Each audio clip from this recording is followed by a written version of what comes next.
welcome speakers.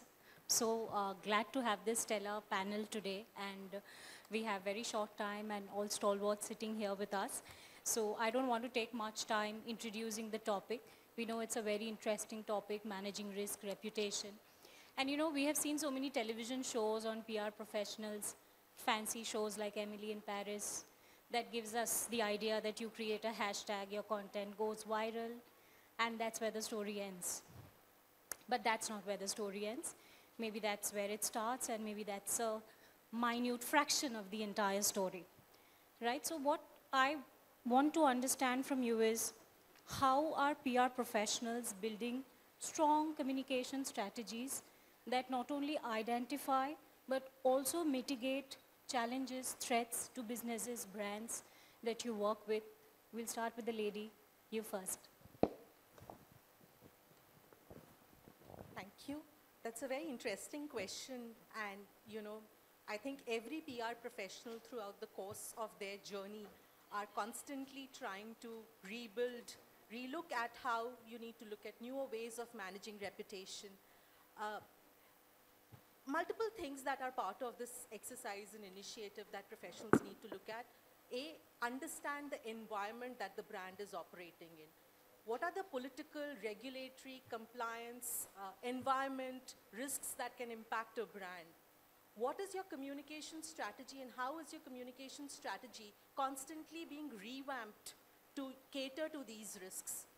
And then third is having a clear line of consistent messaging, which is again being constantly revamped, relooked at, has a multi-stakeholder engagement where you're talking to all different divisions of the business to understand, the growing and the evolving nature of the business. And then the fourth is staying very agile, having your group of influencers, media, custodians, who are going to be basically, your key opinion leaders, all mapped together so that you can align with them and, devise a communication plan or a strategy that speaks to all rooms of the house. Those are very interesting ideas, agility, influencers. These are keywords we are hearing. I would move on to Bhavna. Bhavna, you are in the pharma industry, right? And first of all, it's wonderful to see a woman representative from the industry. I would come to you with the same question: identifying, mitigating risks for the brands, because this is a high-risk sector, right? You cannot casually go about creating a story around the products that you're selling, right? So what is the strategy that works best for your sector? And with your years of experience, what is the go-to strategy for your sector? Thank you, and I don't sound so nasal always. It's because of the cold, so please pardon me for that. Thanks to Karan, can't say no to him, hence I'm here. But it's a wonderful panel because what we do as a biopharma company is in the field. For us, risk is not a bad word. It's part of our business because where there is research, there is always a high probability of risk. And biopharma is all about research, finding new products, new treatments for new diseases. And therefore, the costs, the effort, and the failures are disproportionately high in our industry. And to manage that reputation, your question is what everybody asks me, including my boss, right? Because communications has to justify what we do. But I think things have changed now. To be fair to everybody, communications gets a seat in the table because where there's innovation, where there is research, I think it's all about creating a culture where people accept risks. They accept the failures that are also associated with risk. Right. And we go a step further and we encourage and reward innovation. We acknowledge innovation, which means we also acknowledge risks. Sure. And while an organization such as ours, we create and we foster a culture of innovation, we also consciously or unconsciously foster a culture of reputation consciousness. Right. So this reputation consciousness, while we at Comms believe we are custodians, it doesn't end here. it doesn't end with us. It encompasses all our stakeholders. It extends to all of them because in our industry, we cannot compromise patient safety. Our industry is highly regulated. We have a regulatory team, we have a medical team, we have an ethics and compliance team, and then we have comms who has to still answer all the questions and make the science English. So it's a huge task, and the task has become huger thanks to the digital presence and the digital communication. And our go-to strategy is very simple. It's to foster and augment trust among all our stakeholders, because we believe that's the currency, and I use currency with a lot of respect over here, that the organization has when it comes to either building a brand or when it comes to facing a crisis. Right, great. Sameer, I would come to you with the same question. And you have worked with multiple brands with your agencies, right? And every brand has their own idea of reputation, risk, definitions must be different for each of the brand that you work with. So tell us from your experience, if you would want to add some examples of brands or sectors, and how you have helped them identify, mitigate the potential risks that are there with managing their brand image. Yeah, thank you. I will take on from where Bhavna just mentioned. Reputation has a direct linkage to business. It's a part of the strategy, so it starts with what we call it as the early warning signs. The example that you asked for, let's say, is an automobile sector. Climate change is not a new term. It has been there for many years. Policy intervention has been happening for many years. In fact, so much so that BS4 skipped BS5 and it moved to BS6. So there was a leap of generation that happened. The largest player was not listening for whatever reasons. There were certain players who were listening, so they actually got the warning signs much before the government came up with FAME 1, FAME 2, and now FAME 3 is going to come in. So automobile sector is one example where it is again highly regulated.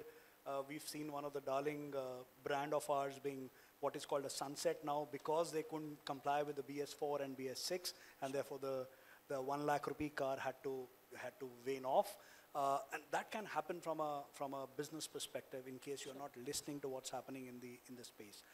The warning signs appear very early. There is a FMCG client that got warning sign because of the woke culture that we are living in.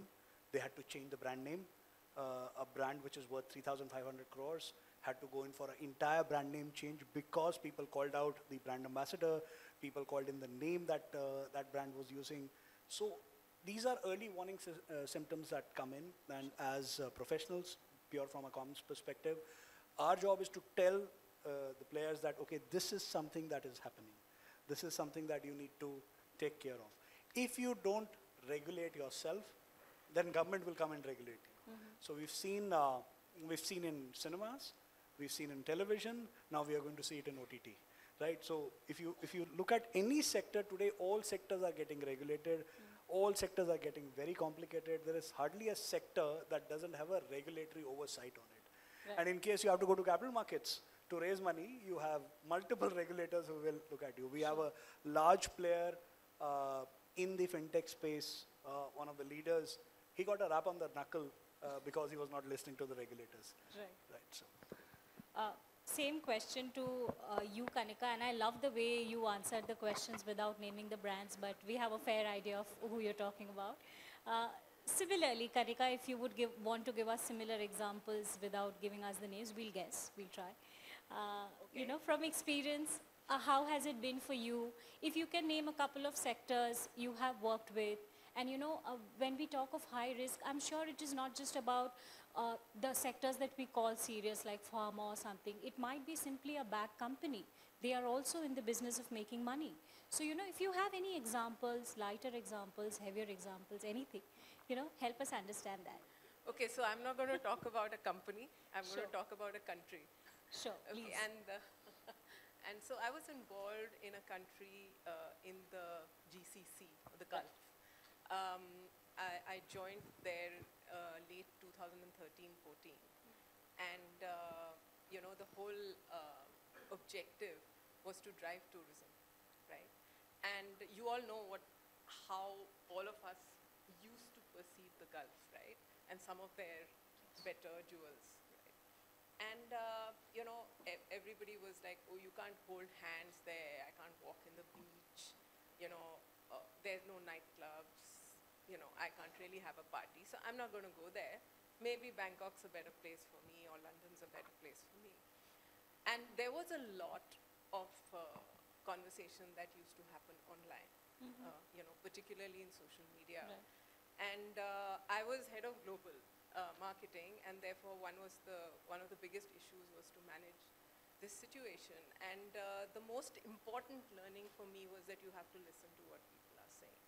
So we set up a listening room with about 26 languages being covered across about 42 odd markets. And so there were like people who spoke Chinese, Japanese, Croatian, etc., Russian.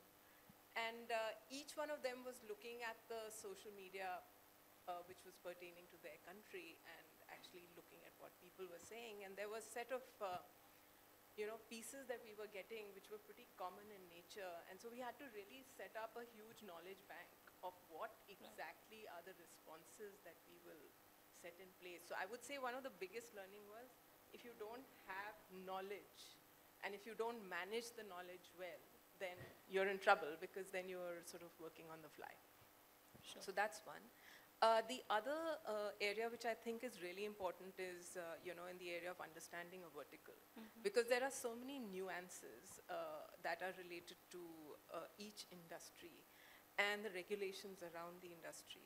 And so if you are not an expert in that area, then you really are quite ephemeral and airy-fairy. So I think that became the second most important aspect of what, at least I had to do to really understand well. And then the third area was to understand the channels and how they sort of behave towards content, and to manage the regulations around the around user-generated content, as an example, where people would come and visit and post all kinds of stuff, and then you had to make sure that, deep fakes or, even wrong information is sort of mitigated. So there was a huge strategy that we had to cover, which was very public in nature, and obviously it was a huge success, which led to a huge amount of growth. So for me, I think that was a huge learning. But that isn't to speak that, it's only countries. I think for all companies, particularly in the regulatory strong environments, have to really think about it. And I think anybody in PR or even within the company has to understand the vertical and have the knowledge. Otherwise, you're in trouble, because you really don't know when any kind of event will happen. So I think that's really the core. And then once you know what's going on, then you can mitigate the risks, So that's my point of view. Perfect. That's amazing. And I'm loving the way examples are going. And Deepak, we were just chatting and you were giving us some explosive examples. If you would want to tone that down a bit and share it with us, or go with the same flow, please. Sure. So I'll give you a context. So risk and regulation gives me adrenaline rush, because how to mitigate risk and how to work around the regulation. I think last 40 years, enough and more examples across multinationals I've worked, as a client I've worked, and for my clients I've worked. But I think the most important thing is that, are you a risk-averse person or a risk-taking person? So my DNA was risk-taking. So, but I have been put in companies where they were all risk-averse. So the conversion of making them risk-taking was quite an effort. So first of all, but I think the most interesting example is that, when the multinationals started coming in, that was way back in 1989, they came through a very restricted regulation of export obligation, of, because that was the time when this was happening. Many of the young PR friends would have not been born that time, but the fact is, that was a time where, every regulation, every company who came in was supposed to, work on the, at least, if you can't do this, then, for example, if there was a DGTT department, if you exceeded the production of soap by 1 ton, your factory will be closed. I mean, that was the kind of regulation at that time. There was an export obligation of 25% of the manufacturing you do, 25% of it will be exported. If you miss something, you will be fined. Fined, and you can be thrown out of the country. I mean, that is the kind of risk which was there to the business. And came in 93 when I think the government of India opened up completely, during the Narasimha Rao and Manmohan Singh regime. And then, all the companies started going without those risks of those regulations which would be there. So here was a company which is a beverage company which came in 89. And way back in 97, I find the change of government. 97, 98, I think. Huh? And guess what? Who's the industries minister? It was George Fernandez. And he opens up a case of, old case, which is not relevant. And he sends a notice of not meeting the export obligation, just as a minor threat. So Economic Times was a very industry-friendly paper, and they asked me, how should we respond? And I gave them the response. So obviously, it became a page one, top story. And everybody was discussing about it, and I get a call from Swaminathan Iyer. Huh? And he said, Deepak, what wrong has it been done? And I said, look, where is the issue of risk mitigation in this case when all the 99 companies you have brought don't have that? So instead of, redefining this clause, if you get some kind of on export obligation, if you are fined, it doesn't make sense. He wrote such a beautiful op-ed. He wrote such a beautiful op-ed that I got a call from the Prime Minister's office. So, those are the times when people appreciated and were vocal about. Yes, people may not be vocal for some reason now, but let me give you another example of, as a client, which, about 2020, everybody, all industries were shut. And Shopping Center Association, which is the center for all the malls, approached us that, we are shut, our business likely to go for a year or more. What do we do? How do we tell our story? So I said, well, to mitigate this risk, first is, how do you innovate? And when I was addressing the mall owners, I talked about SOPs. He said, but we don't have SOPs, and why are you getting into SOPs? And I said, look, only that will work with the government. And believe it or not, when we went with the SOPs of distance and the different precautions which will be taken to enter the malls, within 6 weeks, all the malls were open. 8th of June. And I worked with the Additional Secretary of Commerce on the distance of 2 meters versus X number of people in this square feet could be allowed. Is the air conditioning good? Will air conditioning spread it? Now, these are the things which communication people ought to be getting into when they are speaking to public at large. And we did 30 stories on TV. And that is how we got the malls and then multiplexes opened.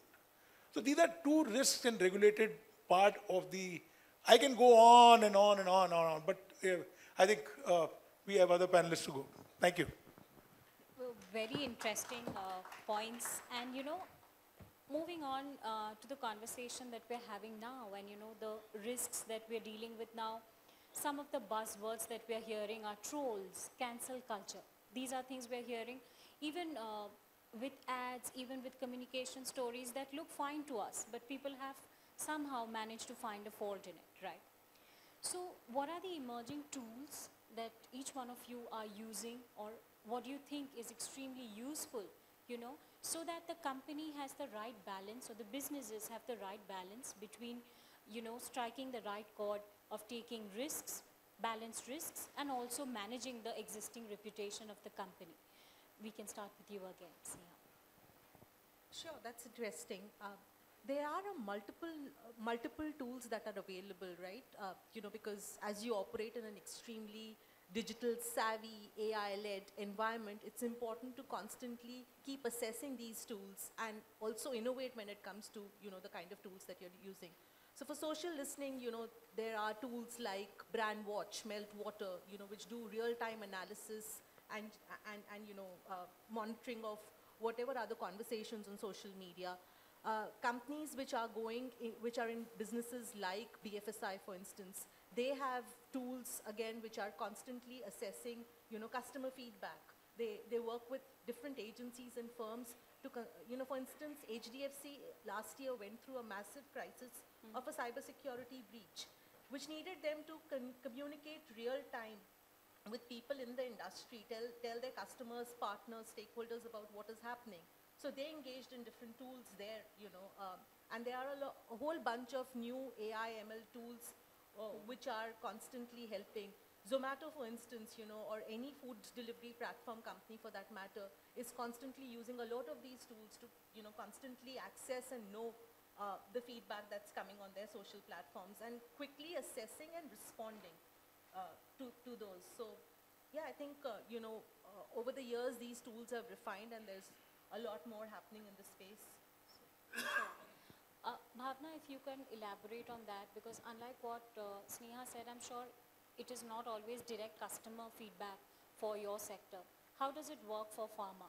What are the tools you're using to identify, cancel culture? And where is this cancel culture coming from when it comes to your sector? So I'll take a step back, and while there are tools, and she spoke about it, Sneha spoke about a few tools that are there. We all know about AI, we all know about machine learning, natural language processing, sentiment analysis, etc. But I would like to focus on what are the 2-3 criteria or parameters one should always keep monitoring as a reputation custodian.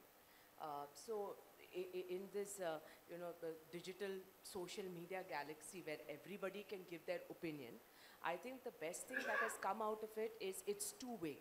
When somebody gives you an opinion as an organization, you have the opportunity to respond or to not respond. And I think that's where reputation custodians, such as all of us in this room, have a role to play. And most necessarily, I think, and all of us have heard this, whether we come from agencies or from corporates, it's extremely critical to have a playbook. We have an online reputation repair playbook, which necessarily, as it means, has certain damage control measures that are put in place for certain responses, for certain opinions. You already have a set of disclaimers, or you have a set of responses, or you even have acknowledging mistakes, which brands also do online and which brands need to do online if there is a mistake that's done. In our industry, we really can't afford mistakes because we talk about life, we talk about bringing better life to people through our treatments and science. So most often we already have, like I said, a playbook which has all possible risks that are assessed, prioritized. We have the green box typically, which has the positive responses. We have the red box, which are responses that need to be vetted at different levels. Communications can't in our industry work in isolation. Like I said, we have regulatory, we have compliance. So all of us, all responses are well thought through. And in spite of that, also we get shockers at times, like not like these, but the real shockers, which are really detrimental to our business. But the fact again that we in our industry we invest a lot, right from the top, the voice at the top to everybody on the field. Our job is to serve our patients and to build trust. So these are the two weapons we use, and most often than not, these are extended to all our communication strategies and to our stakeholders. Right. We've got the shockers that we're not looking forward to, But I will still come to all our speakers with the same question. Sami, quickly to you, Bhavna spoke about playbooks, and you have the privilege of having the bird's eye view of multiple playbooks because your agency works with multiple brands. Can you give us the best picks, from the tools, the best picks you would say you have collected from multiple brands? Yeah, see, that's the beauty of today's world, that we have multiple things and all of them are good, Sure. including our partners here. Impact has their own tool of ensuring that. See, it all starts from listening. So Impact, of course, has it. Meltwater has it. AdFactors is developing its own called STORM, which is an acronym for Strategic Online Risk and Reputation Mitigation. We are using multiple tools because what we've realized is a lot of these plug-and-play tools are only English language. Right. The other players, the language of course change. We have 16 large languages which can cause trouble anywhere. We have seen multiple people getting into trouble because of the language where it originated. Absolutely. Then we have IBM Watson and others which are talking about the analytics part, which is doing some very good work. We are also looking at AI, purely not ChatGPT, but AI also transformed into multiple such routes. Canva, of course, has a plugin. There are other plugins that are coming in, but risk reputation, multiple plugins that can be used only to identify what's happening. But the point is, which one should I, there are billions of conversations, should I get worried about all conversation, or I should look at a trend to be formed, and therefore that sentiment analysis comes into play. Is the bubble getting formed bigger and bigger, or is it getting busted? So those are the things that as a PR agency you have to look after. Media is no longer the only linear way left. There are influencers. Influencers can bring down the seat of a ruling party by 60, 70 seats these days. So we can also we have to look at influencers in order to ensure that what is the conversation. And in fact, one single influencer has brought entire food and FMCG firms to its knees because of the tweets and the YouTube videos that he's making. So therefore you have to, should we ignore boss, he's just a lone wolf, or should we be worried because whatever he's saying, tomorrow the regulator is going to pick it up and will start asking you questions. Fantastic. Kanika, quickly coming to you, you have already mentioned one from your past example of listening rooms. That's a fantastic example of a tool. Can you mention something else, something similar, that stands out to you?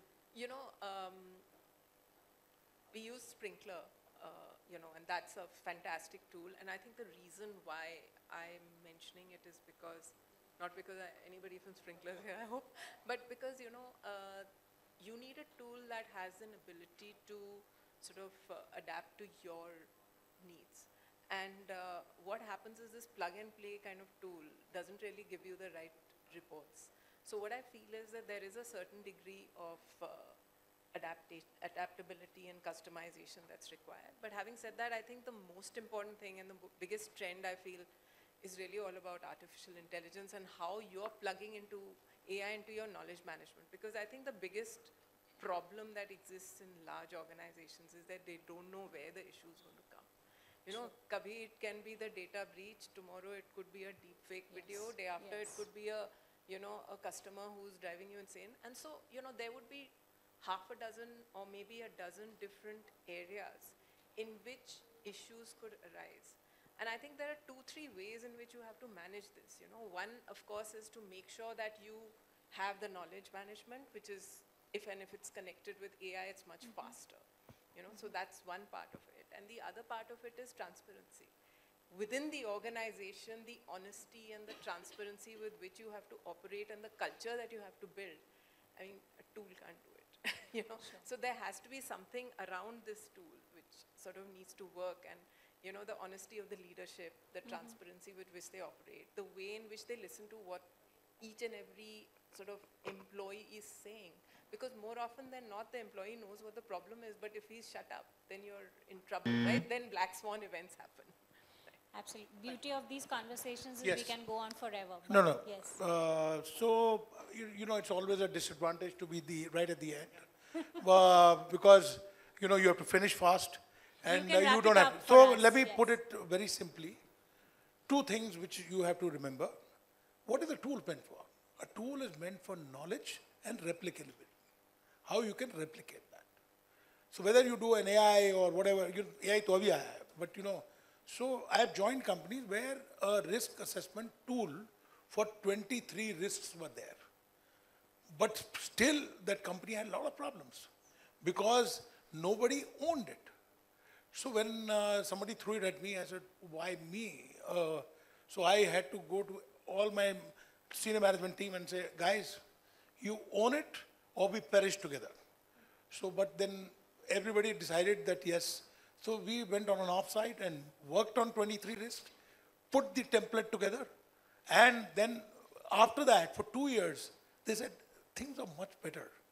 Because we were communicating, we had knowledge, and we knew what had happened in the past. And everything was put in that how will I make it relevant to the next risk which will come. So this is part one. Part two, which is the most important one, which is called incident management and crisis resolution. You know, people play it on a playbook, but never take it seriously. And then what happens is that one guy comes, he puts a book together, he says, all countries, everywhere, this is going to be the way, this is going to handle it. And it doesn't work. Because, again, people are different, consumers are different, and medium is different. So how do you handle that? So then we decided that as a center of excellence for 51 countries, I decided put together something which is basic and then medium agnostic. Sri Lanka will be different. And believe it or not, in Indonesia it worked, in Thailand it worked in Myanmar, and then we realized that even like a consumer issue or a blast in a factory or an attack on a factory, things started falling in place on the whole region. And that became the most interesting tool which I, till date, whenever I walk into a client meeting and we say, okay, can we talk about risk? This is one thing which the client listens with a lot of intent because that deepened knowledge which is there of the past. That's what I would like to have. Thank you. I thought I'll ask a wrap question, but I guess we'll have to do the wrap with the mental notes that we've taken from this conversation. Thank you so much. It was a stellar panel, and we can always take the conversation beyond the stage. Thank you so much.